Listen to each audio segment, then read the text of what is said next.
The discussion around becoming colour neutral is most relevant with 3x3.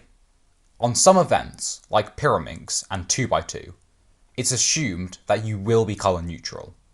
With these events, it's pretty easy to become colour neutral, and if you're not, that's a big problem and will put you at a major disadvantage.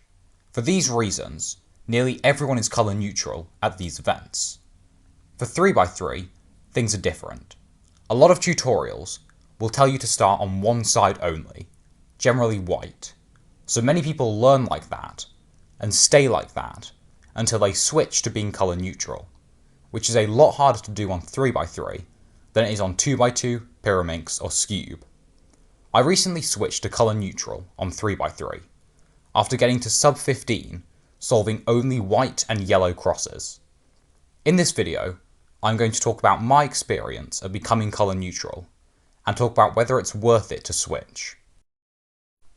So, becoming colour neutral at 3x3 is pretty hard, but it's not complicated.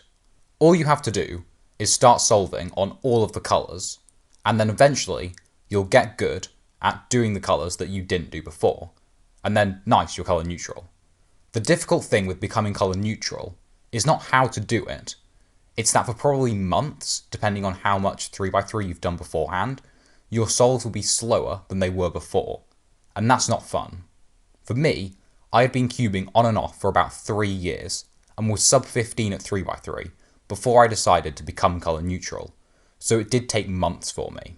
I found that it was pretty quick to get to the point where my colour neutral solves were only a few seconds slower than my only white and yellow cross solves that I did before, but those last few seconds took a very long time to get rid of.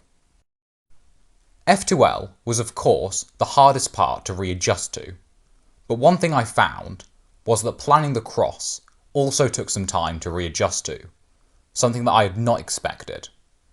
The reason for this is that you get very used to the colour position that is used on your cross colours. So for example on white cross, I know that orange is to the right of green. For other cross colours, I obviously knew opposites, but not the full order. So for a while, planning cross could take longer than usual, even though the cross solutions were easier, as I had to work out in which order the pieces went.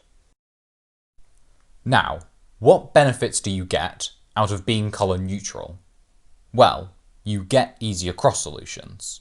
That's basically it.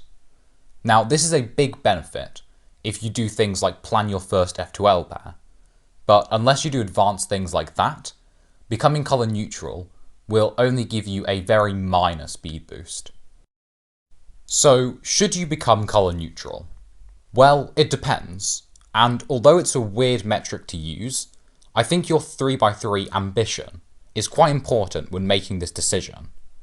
If you eventually want to become, for example, sub 12, sub 10, or even faster than that, I would definitely recommend becoming colour neutral.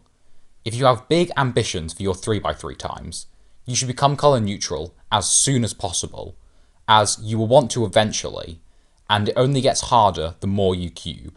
So do yourself a favour and become colour neutral now.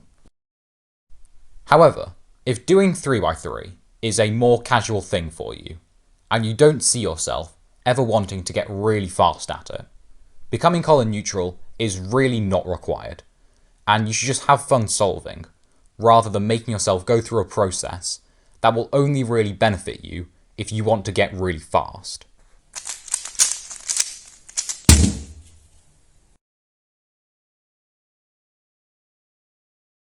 Now, I said in this video that the only benefit of becoming colour neutral is that you get easier cross solutions.